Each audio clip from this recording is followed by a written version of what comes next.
उठो उठो अहाँ के कहली जे देखियो देखियो जीजा जी ये ऐसे पाद रहा है ना। बैठो जीजा जी हाँ। ये ऐसे पौध रहा है ना जैसे हमको बॉर्डर के बाहर फेंक देगा, पाकिस्तान भेज देगा। ये एकरा से नहीं पूछू क्यों वहाँ को बात करे है क्यों। रामचंद्र के घर कहाँ है बताओ ना। रामचंद्र के घर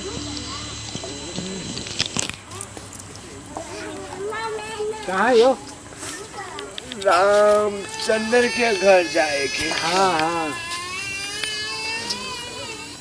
कोई जरूरी काम है। हाँ जरूरी काम है। जीजा जी रहने दीजिए ना, इसको दिमाग चाट गया है तब से बता नहीं रहा है। पूछिए ले छिए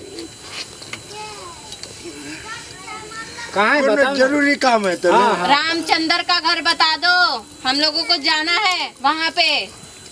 रामचंद्र के घर तो बगले में है। कहाँ पर। हमारे घर के बगल में है।